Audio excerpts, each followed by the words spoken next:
Salut à tous, j'espère que vous allez bien. Bienvenue dans cette nouvelle vidéo où je prends enfin le temps de vous parler face caméra de deux produits gaming que je teste, que j'utilise depuis de longs mois et que vous avez peut-être d'ailleurs aperçu sur la chaîne dans le cadre d'autres vidéos. Là, je vous parle de produits d'exception. C'est tout simplement le meilleur kit que peut proposer Asus du côté clavier mécanique, personnalisable à souhait. Vous allez le voir, c'est quand même quelque chose. C'est cher aussi, cette Asus ROG Azoth. Et un autre produit qui est évidemment la souris. Et oui, on ne peut pas se passer de souris lorsqu'on est gamer, avec ici la Chakram X, là aussi un produit de très haute volée. On va découvrir tout ça ensemble dans le test. Et cette vidéo, c'est aussi l'occasion pour moi de vous parler des Intel Gamer Days. Si vous êtes joueur, vous en avez forcément déjà entendu parler. Et pour le coup, j'ai eu le Intel au téléphone qui m'a dit « Tiens, ça peut être intéressant que tu en parles à ta communauté ». Les fameux Intel Gamer Days, c'est tout simplement une période dite de promotion qui va durer cette année du 20 au 25 juin inclus et que vous allez pouvoir retrouver sur différents sites, boutiques, que ce soit Amazon.fr, Top Achat, Boulanger, Fnac évidemment, mais aussi Cdiscount par exemple, sur des sites donc sur lesquels vous allez pouvoir retrouver des machines dites de précédente génération. Comprenez qu'on en est actuellement aux machines Intel Core i13, donc 13e génération de puces, et dans les Intel Gamer Days, vous allez retrouver donc des machines dotées de puces de 12e génération, qui ne déméritent pas, clairement. Je vous invite à retrouver le test de ce PC portable Asus ROG Strix Car 17, le lien est dans la description. C'est vraiment une pompe à feu, ça fait maintenant plusieurs mois que je l'utilise aussi dans mes tâches quotidiennes de montage, mais aussi évidemment pour du gaming. Il est lui équipé d'un Intel Core i9 de 12e génération, écran QHD 240 Hz, etc. Bref, une belle machine de course, mais c'est une machine qui coûte cher. Et c'est pourquoi, dans les discussions que j'ai eues avec Intel au sujet de ces fameux Gamer Days, on s'est intéressé à un produit en particulier que je vais vous décrire très rapidement. Il s'agit en l'occurrence d'un PC Skillcorp P15R3060, Skillcorp, sachez-le, est une marque un petit peu plus abordable de PC portable, conçue par Asus néanmoins, et donc qui va retrouver un petit peu cet ADN dédié aux joueurs, avec quelques caractéristiques techniques tout de même intéressantes, à savoir qu'il intègre un processeur Intel Core i7 12650H, donc je l'ai dit, c'est de la 12e génération, 16 Go de mémoire vive, et comme sa référence l'indique, c'est une carte graphique Nvidia GeForce RTX 3060. Donc c'est un combo déjà de base qui va bien pour la partie gaming, et justement ce qui m'a plutôt motivé, c'est qu'en plus on n'est pas dans une démesure, puisqu'il est lui équipé d'un écran 15 pouces avec une fréquence de rafraîchissement variable qui peut monter jusqu'à du 144 Hz avec une définition Full HD. Donc une plateforme plutôt bien équilibrée pour ce PC portable 15,6 pouces qui devrait vous donner accès à une belle variété de jeux vidéo, mais qui peut naturellement ressortir de cette utilisation gaming pour accéder cette fois-ci à vos applis bureautiques, multimédia, création de contenu, etc. Des applis que vous aurez installées sur le disque SSD de 512 Go NVMe, donc vous pourrez naturellement facilement le faire évoluer par la suite si vous le souhaitez. Et aussi, important, cette plateforme Intel hybride qui permet de passer de GPU Nvidia RTX 3060. On rebascule sur cette fois-ci le GPU qui est intégré au processeur pour abaisser le niveau de performance, certes, mais surtout abaisser le niveau de consommation pour prolonger l'utilisation en situation de mobilité pour laquelle vous allez profiter aussi d'un châssis qui serait assez robuste pour l'emporter partout avec vous dans un sac à dos, direction la LAN party ou direction chez les potes pour jouer. Et puis pourquoi pas l'emporter, comme je le disais, profiter de cette trêve estivale pour l'emporter avec vous en vacances, et puis poncer tout simplement tous les jeux que vous n'aurez pas eu le temps de faire tourner durant l'année. Voilà, j'ai juste à vous dire que le lien qui vous mènera vers cette promotion dans le cadre des Intel Gamer Days pour ce Skillcorp P15R3060 est disponible dans la description. 1500 € actuellement, donc du 20 au 25 juin, sur le site de Boulanger, parenthèse refermée, on rebascule sur nos périphériques Asus. Voilà, comme je le disais, refermons cette parenthèse sur cette communication, partenariat Intel Gamer Days qui, je l'espère, vous permettra de faire de bonnes affaires sur l'achat du PC portable, parce que sur l'achat des périphériques que je vais vous présenter ici, clairement, c'est pas donné. C'est des périphériques, comme je le disais, qui m'ont été envoyés depuis un moment par Asus. Ils m'ont envoyé quand même 3 produits. Le clavier Asus ROG Azoth, la souris ROG Chakram X, et aussi cette deuxième souris, la ROG Gladius 3 Wireless AIM Point, ou Aim Point, qui est juste là, que j'ai aussi utilisé, cette fois-ci plutôt dans une situation de mobilité, c'est-à-dire que je prenais les PC portables avec moi pour des déplacements, pour faire du montage, en l'occurrence à l'hôtel par exemple, et c'est vrai que j'utilisais ça, c'est beaucoup plus léger, c'est moins cher aussi que la Chakram X, mais c'est aussi moins polyvalent d'une certaine manière. Non, c'est un produit à 130 €, mais on ne retrouve pas autant de boutons, de configuration, ça fait un petit peu moins sérieux aussi d'une certaine manière. Ça répond très très bien, donc si jamais tout ce qu'on va découvrir ensemble sur la Chakram X vous plaît, mais que c'est hors budget, eh bien considérez que vous avez pourquoi pas aussi cette Gladius 3 qui peut vous intéresser. Je mets un lien là aussi dans la description, pourquoi pas un lien d'affiliation d'ailleurs, si jamais vous souhaitez soutenir la chaîne. Voilà, on va poser celle-ci un petit peu de côté et on va s'intéresser à ce qui se passe, eh bien d'abord sur la souris, parce que vous avez le sommaire comme d'habitude pour vous déplacer dans cette vidéo, et je vais vous parler de l'azote. Mais lui, c'est un gros morceau, parce qu'on va le démonter. On va le démonter parce qu'il a des promesses techniques, notamment sur de l'isolation, phonie, etc., qui sont quand même de haute volée, comme je l'ai dit. Et donc on va se parler, pour commencer, de cette ROG Chakram X. C'est testé, validé, approuvé, éprouvé, tout ce que vous voulez. Et sachez vraiment que je peux dire ce que je veux. Certes, Asus m'a envoyé les produits, mais comme je vous l'ai dit, là ils repartent. Fin juin, terminé, retour à l'expéditeur. Et Asus n'a absolument pas sponsorisé cette vidéo. Donc c'est vraiment un retour que je vous fais après plusieurs mois d'utilisation. Essentiellement d'ailleurs sur des titres comme CSGO, parce que j'ai besoin moi de... Voilà, je sors d'un montage, je me fais une petite partie, et puis ensuite je me remets au boulot. Et c'est une souris qui s'est avérée redoutable avec les technologies à l'intérieur, le fameux capteur ROG AIM Point, ces capteurs optiques maison avec une résolution variable de 100 à 36 000 dpi, puis avec des vitesses de 650 dpi, accélération 50G. Alors là, on est déjà plus sur sans doute des choses qui parleront aux plus tatillons d'entre vous, les plus experts, qui vont aller chercher les micro-trucs dans les fiches techniques. Ce que je peux vous dire, c'est que c'était redoutable. C'était redoutable sur la partie jeux vidéo, et c'est redoutable aussi sur la partie bureautique, parce que c'est là qu'il y a des choses qui m'intéressent aussi. C'est ce confort, cette polyvalence que j'attendais, parce que la Chakram X, eh bien, non seulement elle a une multitude de boutons programmables, 11 en l'occurrence, mais en plus, elle a ici, eh bien, sur le côté, un petit joystick, alors que l'on va pouvoir démonter. Si jamais elle vous gêne pendant vos parties, vous pouvez l'ôter facilement pour la remplacer par un cache. Je ne l'ai jamais fait, et au final, en fait, pendant mes parties, je me suis même habitué à la présence de cette molette, parce que d'une certaine manière, eh bien, elle me permettait de caler le pouce, et en plus d'avoir un excellent grip ici avec le repose-pouce sur le côté, d'avoir vraiment une bonne prise en main de la souris, eh bien cette petite molette me permettait presque même de garder, de gagner d'une certaine manière une forme de réactivité sur les mouvements vers l'avant, et surtout dans mon cas d'utilisation, vous le savez, jeux vidéo, et puis application Windows, et puis surtout du montage avec DaVinci Resolve, eh bien lorsqu'on est que ce soit en montage dans mon cas ou que ce soit sur internet, etc., eh bien le joystick, là ici, il est multidirectionnel, et ce qui fait que vous allez pouvoir naviguer dans vos pages de haut en bas, de gauche à droite, etc. Et ça, c'est un véritable confort que j'ai mis à l'épreuve, notamment eh bien, en configurant tout ça pour que dans ma timeline, par exemple, eh bien, ce petit joystick me permette de me déplacer dans la timeline de mon montage, et ça, c'est vraiment cool. Les patins ici en téflon en dessous ne se sont jamais encrassés, comme ça m'est arrivé aussi. Alors c'est vrai que le tapis ici, que je nettoie régulièrement, aide aussi à cela.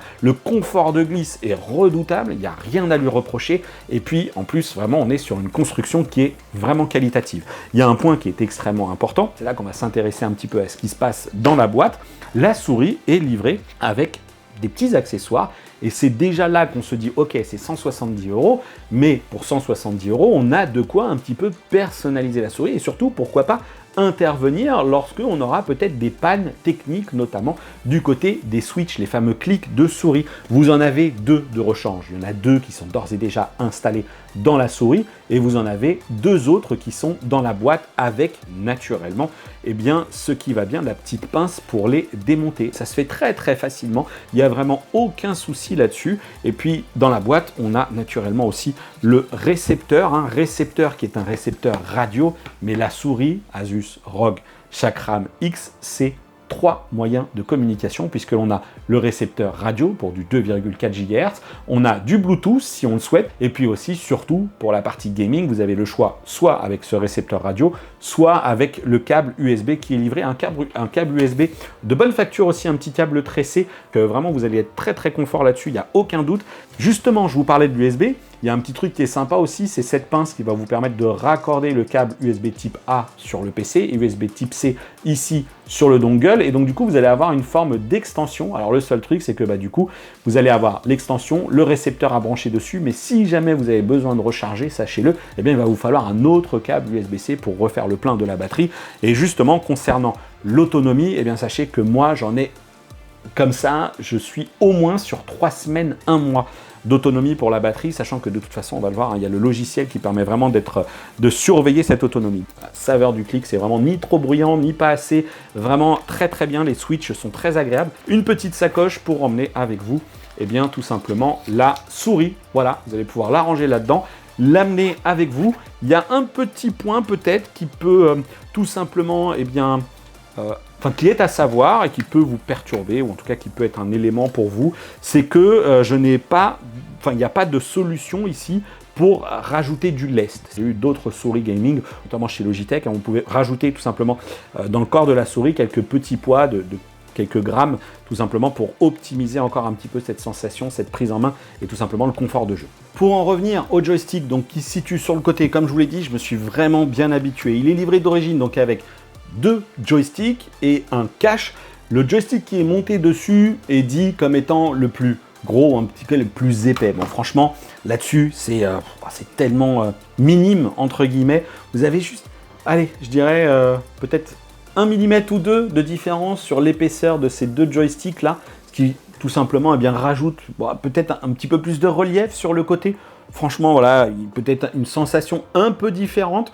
Mais moi, j'ai laissé celui de série. L'autre énorme intérêt de ces périphériques, qui s'applique aussi au clavier, eh bien, c'est Armoury Crate. C'est vraiment Armoury Crate, le logiciel qui va permettre non seulement de personnaliser les éclairages de cette souris, les différents réglages que l'on va avoir, les profils aussi que vous allez pouvoir associer à vos jeux, tout simplement, mais aussi la surveillance quant aux mises à jour de firmware de cette souris. Et mine de rien, moi, en 5 ou 6 mois donc de test, eh bien, je crois que j'en ai eu bien 2 ou 3 de mises à jour de firmware. Il me semble bien, si ce n'est pas plus, mais en tout cas 2 ou 3 quasi sûrs. Et ce qui m'a permis tout simplement, alors c'est vrai qu'elle a toujours bien fonctionné, alors vous dire ça m'a apporté ci ou ça, j'y ai jamais trop fait attention, mais vraiment c'est aussi intéressant de savoir que l'on a ce suivi. N'hésitez pas là aussi à réagir dans la partie commentaires, et peut-être que comme moi, si vous avez ce produit-là, vous lui aurez trouvé peut-être quelques petites choses perfectibles, notamment, par exemple, moi c'est vrai que sur Counter, parfois, j'étais un petit peu agacé de voir que d'une certaine manière, j'avais parfois des mouvements de molette qui étaient un tout petit peu trop sensibles. Alors sans doute peut-être aussi une configuration à définir, là encore, un tout petit peu trop sensible, notamment sur la molette. Et du coup, parfois, je passais 2 armes lorsque je souhaitais passer d'une arme à une autre. Ça m'est arrivé d'ailleurs aussi sur d'autres jeux. Donc c'est un peu pénible quand, par exemple, on va aller chercher son couteau et puis qu'on arrive sur toute autre chose.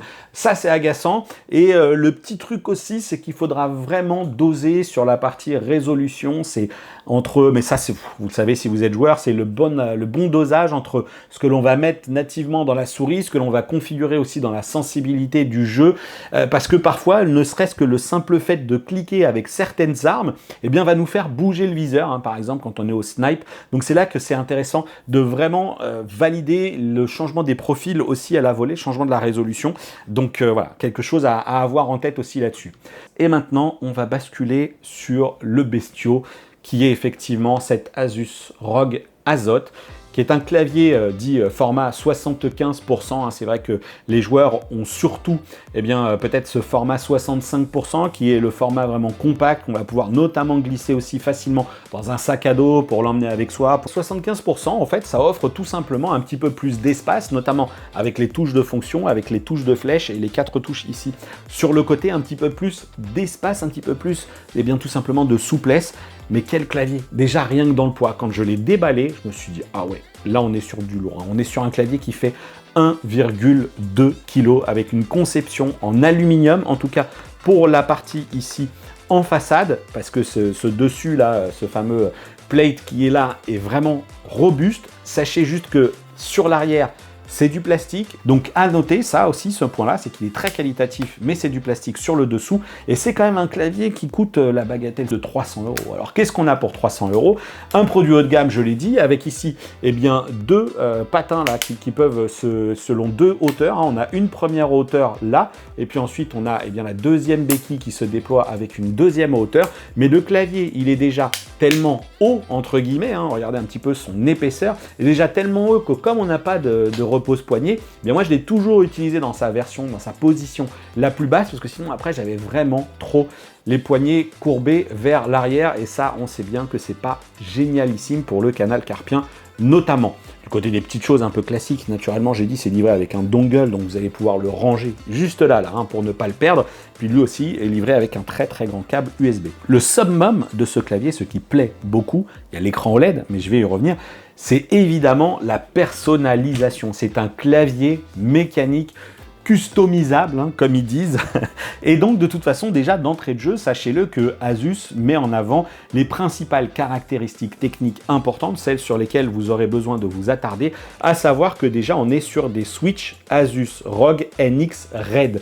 Donc, les Red, hein, vous savez qu'il y a plusieurs switches qui existent, hein, il y a aussi les marrons, par exemple. Eh bien, les Red, eux, sont ceux qui offrent d'une certaine forme, d'une certaine manière, eh bien, un clic dit plutôt linéaire. Donc ça, c'est un choix intermédiaire qui va bien, qui répondra à l'essentiel des usages, un test à la pluie là encore, que ce soit pour la partie gaming ou que ce soit pour la partie bureautique, eh bien c'est redoutable, un petit peu trop peut-être même sur la partie bureautique, parce que comme le switch il réagit à quelque chose comme 40 grammes de pression, parfois il m'arrivait juste de laisser les doigts posés sur le clavier pour voir en fait que j'étais en train de taper des lettres.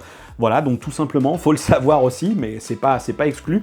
Et il y a un point qui, je l'imagine, va faire grincer des dents, hein, chez certains d'entre vous qui sont effectivement ces utilisateurs un peu plus sensibles. 300 € pour ce clavier, mais en même temps, je vous l'ai dit, Asus, eh bien, ne tente pas de vous mettre le truc sous le tapis, il le montre clairement sur la boîte. C'est que les touches sont en ABS, hein, et non pas en PBT. Voilà, c'est effectivement ce qui aussi permet de distinguer un petit peu d'une certaine manière la qualité de fabrication de ces fameuses keycaps. En fait, ce sont les capsules qui se mettent sur les touches, et donc les fameuses touches, en fait, pour résumer ça plus simplement. L'ABS, le PBT, qui serait donc ce PBT un petit peu plus robuste, donc un cran un petit peu supérieur, et notamment, il est vrai que, par exemple, chez Corsair, vous allez retrouver des claviers avec du PBT. Asus fait le choix de l'ABS, mais ça reste quand même des touches qui m'ont semblé être robustes, avec des switches qui ont tenu le coup, et des switches qui se sont avérés très agréables aussi, parce que Asus livre dans la boîte de quoi entretenir ce clavier. On va s'intéresser à ce qui est là-dedans.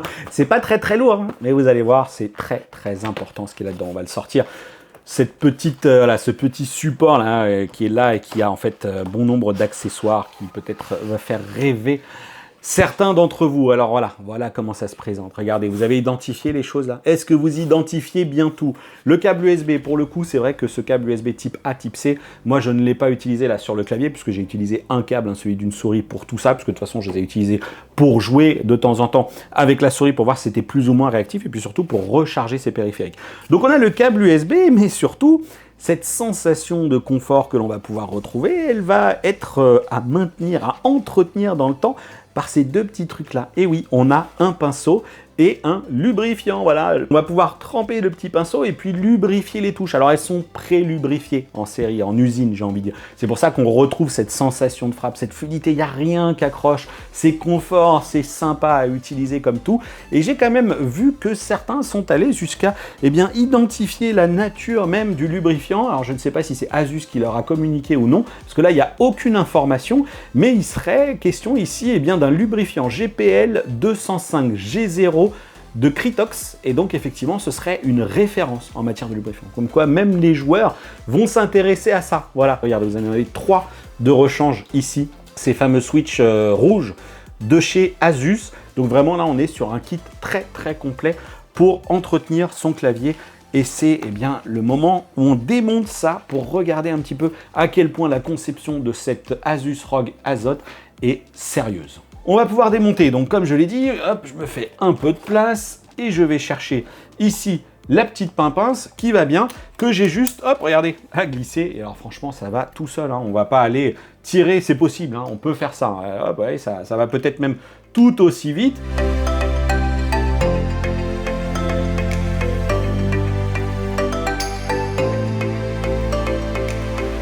Et alors, naturellement, sur les touches de plus grande taille, barre d'espace, touche ici pour effacer, mais aussi ici, cette touche entrée, on va être là sur des touches qui ont en plus un support, parce que ce sont des grandes touches, et donc pour les stabiliser, eh bien, il faut rajouter ici ces petites parties noires qui sont directement intégrées aux touches. Voilà, hop, vous voyez les petits croisillons là, enfin les petits espaces qu'on retrouve à l'intérieur de ces touches-là, et bien là, en plus, on a ces parties intermédiaires. Voilà, je ne sais pas si la caméra va faire la mise au point, voilà. Mais on a ici ces petites parties intermédiaires. Donc ça, c'est aussi à savoir. Faites attention en démontant tout ça de ne pas aller casser les trucs. Mais c'est quand même robuste, hein.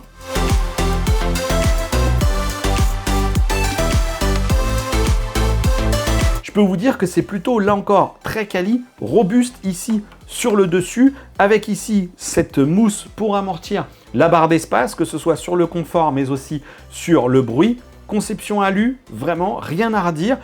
Des touches qui s'enlèvent très facilement via cette pince, qu'on peut aussi très facilement remettre comme ça, hop, et voilà, on va l'enlever.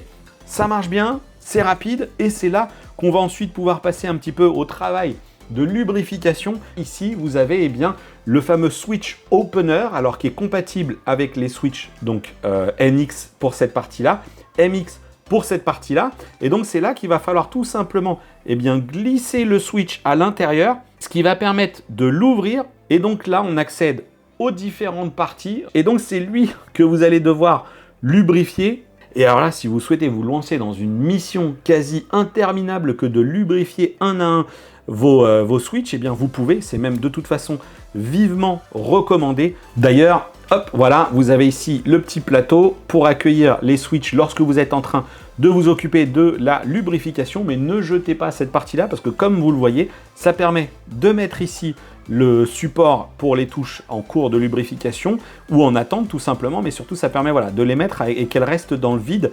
Bon allez, en fait, je ne résiste pas à l'envie de lubrifier au moins les principales touches qui me servent en jeu. De toute façon, comme je l'ai dit, le clavier ne va pas tarder à repartir. Et donc, du coup, je vais voilà, procéder à la lubrification de quelques touches, hein, ZQSD par exemple. Et ce qui est amusant, eh bien, c'est déjà ce qu'on va découvrir ici. Regardez, au travers ici du PCB qui est en dessous, eh bien, en fait, eh bien, on a aussi la sérigraphie des touches avec WASD, alors qui est dans la configuration QWERTY. Et puis là, ici, eh bien, je vois que j'ai CTRL, Windows, Alt. Donc, je vais juste lubrifier très rapidement ces quelques touches et je verrai ensuite s'il y a eu une différence vraiment sur le bruit et tout simplement sur le confort.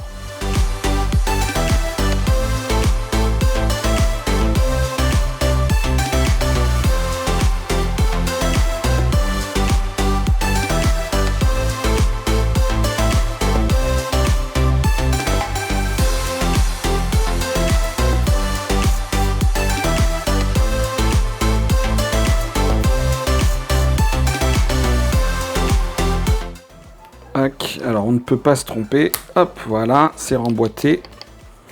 Celui qui est nouvellement lubrifié. Effectivement, celui qui est nouvellement lubrifié fait quand même un peu moins de bruit que celui qui ne l'est pas. En même temps, il faut bien que ça serve à quelque chose. Très simple à démonter, on va juste déconnecter ici cette nappe, voilà, de manière assez classique, on soulève. Voilà, et là, on a donc ici la partie qui est dédiée à l'amortissement avec cette plaque de mousse disposée dans le fond. Plaque de mousse quand même voilà, assez épaisse, hein, néanmoins. Et les fameux joints ici sur le côté. Hein. Ces joints aussi importants pour la stabilité, l'amortissement, éviter tous les bruits, etc. Ça aussi, ça contribue pas mal, évidemment, à la qualité perçue lors de l'utilisation. C'est ça, on a encore une couche de protection entre les deux.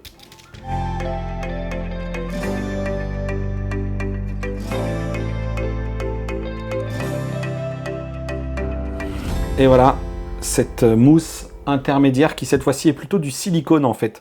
Plutôt un silicone intermédiaire qui doit bien faire 3 ou 4 mm hein, d'épaisseur. Donc lui aussi va avoir un rôle très important pour amortir les bruits, éviter les vibrations. Donc là aussi, un autre point très très qualitatif de ce clavier.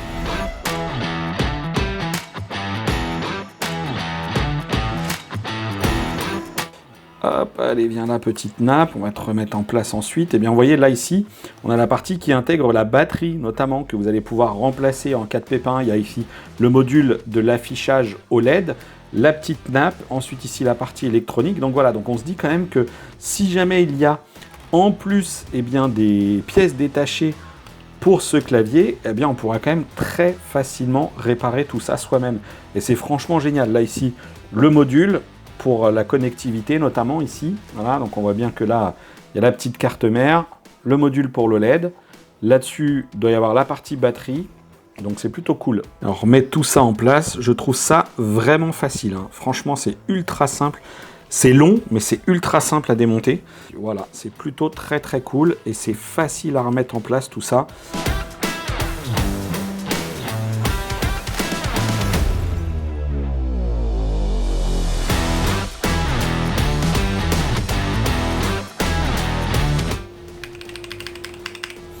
Ouais, bon, le bruit est quand même moins flagrant. Maintenant que les keycaps sont dessus, entre la touche A, ZQSD que j'ai lubrifié et le touche A, il y a moins de sensation de différence.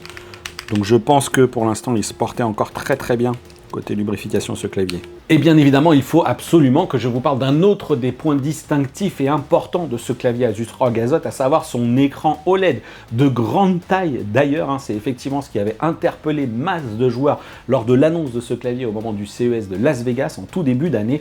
Et c'est vrai que lui va vous permettre d'afficher différentes informations, des informations que vous allez choisir depuis le logiciel Armoury Crate, hein, je vais y revenir, mais surtout que vous allez pouvoir faire défiler de manière autonome ensuite grâce aux touches tout simplement qui y sont associées, un bouton sur le côté, sur lequel on va presser pour faire défiler les entrées, les menus d'une certaine manière, et ensuite eh bien, ce curseur, cette petite molette sur le dessus grâce auquel on va défiler, augmenter la luminosité par exemple de l'écran lui-même, augmenter la luminosité du rétroéclairage, choisir le type de rétroéclairage aussi, mais en plus le logiciel Armoury Crate eh bien, vous permet cette fois-ci aussi de définir des menus personnalisés et des affichages personnalisés, des instructions, enfin des informations que vous allez souhaiter voir s'afficher sur cet écran. Pour ma part, eh bien, par exemple, parmi la multitude de choses qui étaient possibles, hein, que ce soit d'ailleurs sur l'écran, mais évidemment aussi sur le rétroéclairage. On est là sur un clavier RGB, je ne l'ai pas mentionné, mais c'est une évidence comme pour la souris, et vous allez pouvoir créer des profils, vous allez pouvoir choisir le mode de défilement, etc. Bon, on va passer très rapidement là-dessus parce que c'est du classique sur ce type de périphérique pour les joueurs. Et ce qui est plutôt intéressant, eh bien, c'est que, in fine, moi j'ai fini par utiliser eh bien, tout simplement ici ce petit écran pour afficher en fait eh bien, l'état du processeur et l'état du GPU, c'est-à-dire le pourcentage de charge. Et aussi, je trouvais ça plutôt sympa, j'ai décidé d'afficher la date dessus et l'heure. Ça, c'est pour tous ceux qui ne voient pas le temps passer pendant qu'ils jouent. Il y a un petit truc que je regrette, c'est que j'aurais bien aimé avoir, cette fois-ci plutôt, notamment aussi pour la partie logicielle de montage, où parfois on a un peu l'impression que ça rame. J'aurais bien aimé qu'il soit possible d'avoir les informations liées au pourcentage d'occupation de la mémoire vive, et ça je ne l'ai pas vu. Donc il y a aussi la possibilité d'ajouter la vitesse de rotation des ventilateurs, la température du PC, etc. Bon, j'ai pas vu du coup les informations liées à la mémoire, c'est un petit peu dommage. Armoury Crate va vous permettre, encore une fois, sur la souris comme sur le clavier, mais là c'est du clavier dont on se parle, d'associer une multitude de raccourcis, hein, notamment aux touches de fonction. Vous allez pouvoir choisir plein de choses, vous allez pouvoir choisir de piloter vos applications multimédia. Encore une fois, vous allez pouvoir décider d'associer un raccourci, lancer une application à une touche fonction. Donc tout ça, c'est des choses que vous allez pouvoir faire facilement grâce, encore une fois, à Armoury Crate. Et encore une fois, aussi, point important, l'entretien matériel, c'est une chose, et on a l'entretien logiciel, encore une fois, avec des mises à jour qui sont régulièrement poussées. Voilà, je vous ai tout dit, en tout cas, ce que je pensais de ces deux périphériques gaming. Évidemment que pour le clavier, vous n'êtes pas passé à côté du fait que 75%, donc du coup, on n'a pas le pavé numérique sur le côté ici, et je vous cache pas que parfois, clairement, ça fait défaut que de devoir aller presser la touche Shift, par exemple, pour saisir des chiffres. Mais voilà, c'est comme ça. En même temps, je n'achète pas un clavier 65 ou 75% si on a besoin d'un pavé numérique. Vous savez est tout. J'espère encore une fois que cette vidéo vous a plu, longue vidéo encore une fois, et vous retrouverez dans la description plein de liens. Les liens, donc comme je l'ai dit, notamment vers ces Intel Gamer Days, mais aussi des liens d'affiliation pour retrouver ces produits si vous souhaitez me soutenir. Et oui, il faut bien soutenir la cause, il faut bien soutenir le travail, beaucoup de travail à venir encore avec beaucoup de tests sur cette chaîne. Donc n'hésitez pas, dites-moi ce que vous en avez pensé dans l'espace commentaire. Vous retrouverez aussi dans la description de cette vidéo le lien qui vous mènera vers notre groupe de discussion Discord, mais aussi les réseaux sociaux que vous voyez s'afficher juste à côté de moi pour rester en contact. N'hésitez pas, réagissez et commentez. Je vous dis à bientôt pour une prochaine vidéo sur la chaîne et d'ici là, portez-vous bien. Ciao!